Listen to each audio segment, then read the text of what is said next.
Jeannot Andro Rajoelina filohan'ny tetezamita sy Ramambazafy tehaka mafisika ho solon'ny fifandraisan-tanana tompoko noho ny asaramanitra.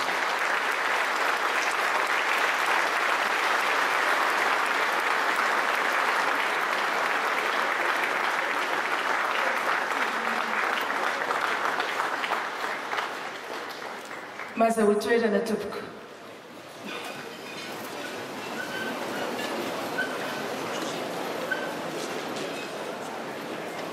Tompoklasy tompokovavy, ny filaminana sy ny fihavanana no antoko ny fahombiazana. Manatitra ny arahabantsika rehetra, tratry ny asaramanitra fa 3 taona nazahoana ny fahaleovantena. Ho arivo tratry ny taonana isika ankalaza ampifaliana izany vanim-potoana miavaka izany. Samy velonaina ifaniso fa izany no arato ny fahombiazana. Toy izao ny fandaharam-potoanantsika eto anio. Atombontsika amin'ny fotoam-pivavahana ny fotoana tapany voalohany, aorianan'izay kosa tapany faharoa dia isy ny lahateny ataon'Andriamanto filohan'ny tetezamita, ary ny tapany fahatelo dia ny fiaraha-misakafo na ny nofokena mitam-pihavanana no jaka noho izao asaramanitra izao. Ankehitriny ary dia manasa n'ireo mpitondra fivavahana mba hitarika izany fotoam-pivavahana izany.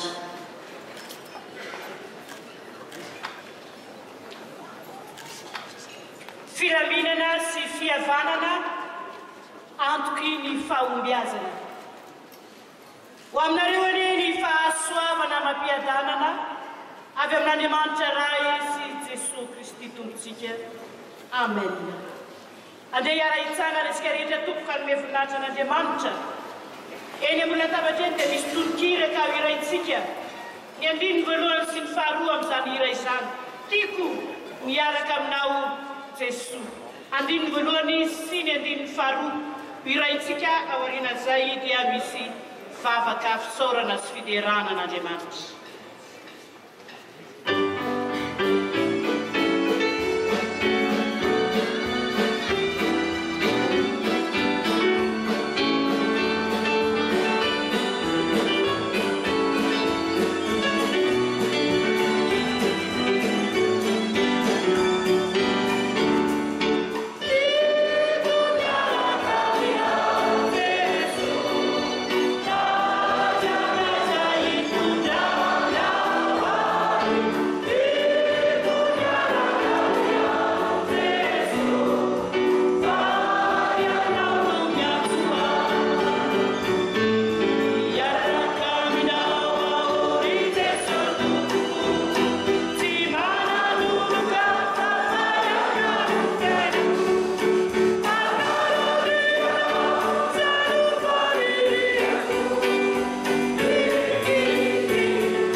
Noho ny fitantananao ny fiainanay rehetra tamin'ny andro lasa, na dia ifamao fahonjava maro aza, ny fiainan'ny ankohonana tsirairay, ny fiarahamonina, ny firenena, dia miasa hatrany ianao hitonivo ny firenena. Maneho ny herinao sy ny fitiavanao, fa Andriamanitry ny filaminana ianao fa tsy Andriamanitry ny fikotranana. Andriamanitra tia hamonjy ny firenena ianao ka izany mahatonga anao miasa ary tompo Andriamanitra eo. Ka na dia teo aza ny toe-javatra maro dia tafita izany. Tratranay izao fa 3 taona amin'ny fahaleovantena sy ny foloalin-dahy izao. Ary indreto ny vahoakanao, misy olo-tena ny vahoaka malagasy manerana ny nosy, mivory eto amin'ity toerana ity, miompy mpifaliana. Ary indrindra tompo, maneho ny fifankatiavana, maneho ny fihavanana, fa piray tanindrazana izahay. Vonina ho tia ny tanindrazanay, vonina hampandroso izany firenena izany. Dia misaotra raha afaka miantoraka aminao izahay. fa teninao no manambara fa katsao aloha fanjakany sy ny fahamarinany anampy anareo zavatra rehetra ka ny fikasana tsara rehetra hoentina mpandrosoana ity firenena ity Andriamanitro aminao ny hitondrana izany tenao no hiasa eto amin'ny tany sy ny firenena manatrehary izao fotoana izao ho voninahitra ny anaranao fantatray fa manakambara aminay mandrakariva ianao nefa mangataka aminao zay tompo Andriamanitra eo amindra fo aminay ianao amela ny elokay fa matetika izahay tsy misainitsainanao akory fa ny hevitra sy ny fisainanay zay mitondra korontana sy tabataba zay mitondra fisarahana sy fitokoana izany ny matibatesanay mamindra fo anay ry tompo dia misaotra anao n'izao fotoana izao fa amin'ny anaran'i Jesosy tompo ty anay no ametrahanay izao fotoana fo izao ionana aminao misaotra Kristy eo amen mahazo toerana isika rehetra tompo dia tonga fotoana famakina ny teny misoratra masina isika ary ho fanazavana fo izy amin'ny tenin'Andriamanitra izy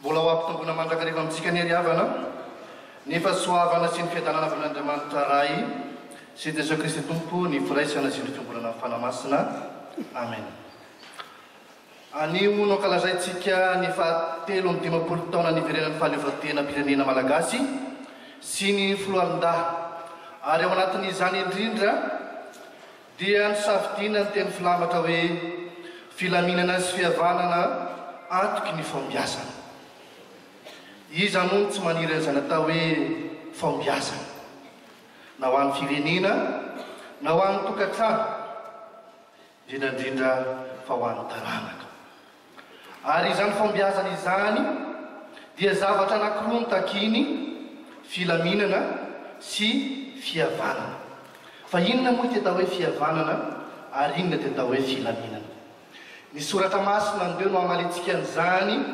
fihavanana sy filaminana izany ny fihavanana dia voalohany indrindra firaisan-tsay fivampitondrana toy ny mpirala tsy mifanaratsy mikatsaka ny asoa ary indrindra ny fiarovana ny lela amin'ny ratsy ny molotra mba tsy teny vitaka izany hoe ny firasan-tsaina dia tokony hita ao amin'ny tokantrano tokony hita ao amin'ny teram-piasana ary tokony hita any amin'ny sehatra fanaovana politika indrindra fa ao amin'ny toerana fiangonana mipetraka ho azy ny fihavanana rehefa mipetraka izany atao hoe fitahina izany ary izany fitahina izany no mitondra antsika ho any amin'ny fombiazana ho an'ny tsirairay ary fombiazana ho an'ny firenena izany hoe ny fihavanana dia taolana anankiray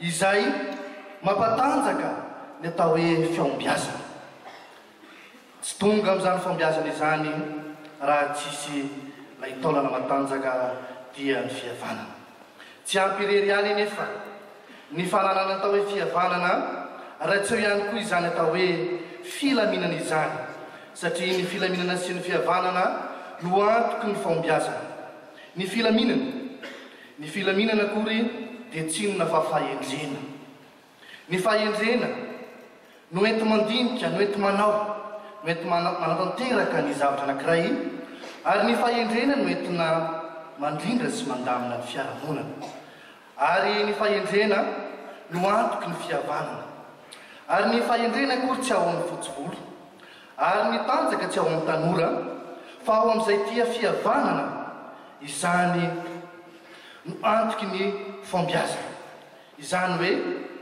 raha ny alohavana filaminana lay teny hoe fihavanana izany no ipetrahan'ny fitahiana tsy inona akory ny fitahiana fa fombiazana ary katsahan'ny firena maro ny fombiazana indrindra isika firena malagasy ao anatin'ny vanim-potoana sarotra mba iritsika tokoa mba ahomby ka tongavatsika amin'izany repoblika fahaefatra izany ahomby tokoa ny firenena malagasy raha mipetraka ao anatsika ilay fihavanana izay taolana anankiray ary ny filaminana dia tsy inona fa aina raha ilay taolana no misy aina dia ho tanteraka ilay fombiazan'ny firenena malagasy tanteraka tokoa ny izany hoe nofinofiny ireo ray aman-drenitsika fahiny mba hiada-pinaritra ity firenentsika ity.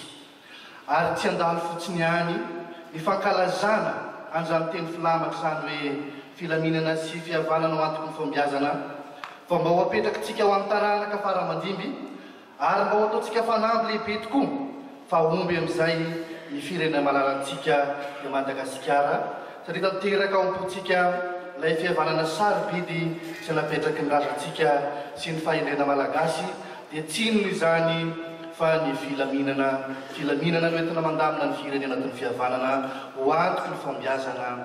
Dia voninahitra ny Manandriamanitra ray zanaka ary fanamasina izay trano taloha indrindra hatramin'izao ka mandrakizay. Amen. Tiako niaraka aminao Jesosy, irentsika ny andininy fahatelo sy ny fahaefatra amin'ny tononkira eny ambony latabatritsika eny.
Vavaka ho amin'ny mpitondra ho an'ny vahoaka ary ho amin'ny folo alina.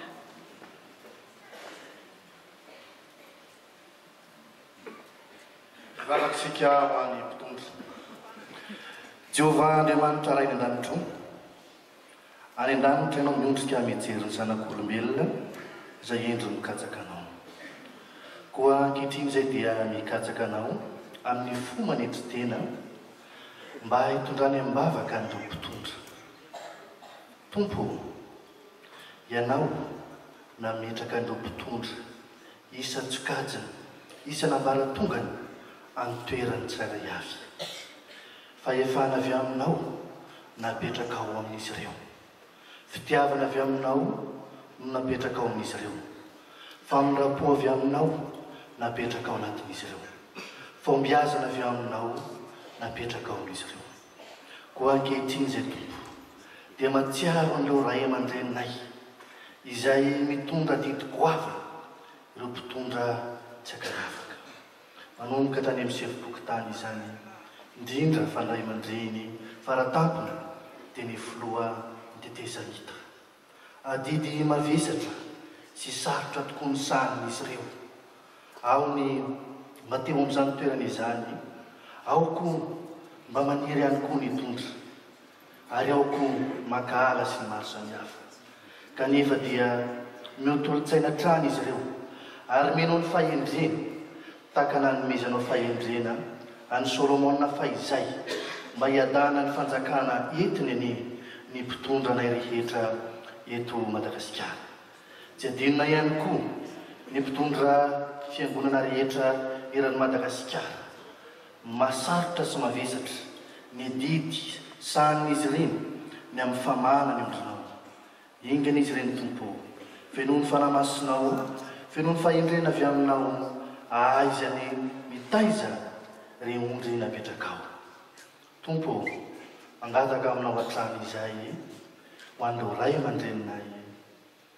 Raha avy ny fotoana izay intsony ianao manoloana ny ato sarotra, manoloana ny tolona izay atao ho fampandrosoana ny firenena, manoloana ny adidy mavesatra, dia ianao tompo no hanome azy fiadanana. Raha iantso anao izy ireo dia maly anao inty aho. Zany tompo no vavaka sanatray miloatra avy ety ampo. Aminaranao Jesosy Kristy naovana izany vavaka izany. Amen.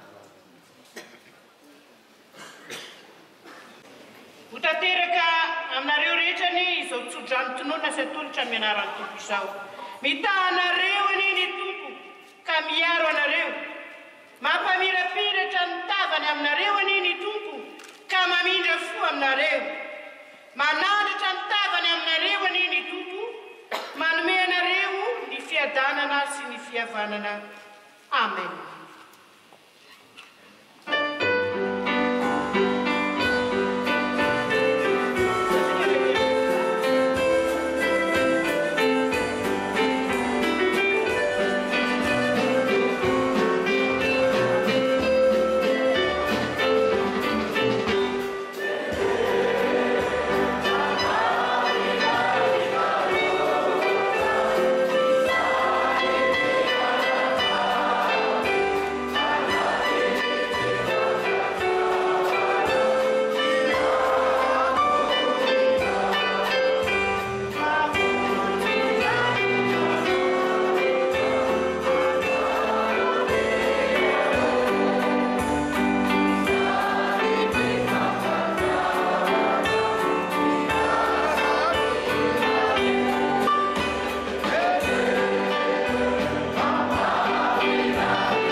Ankasitrahana indrindra ireo mpitondra fivavahana nanatanteraka ny tapany voalohany tamin'ny fotoanantsika.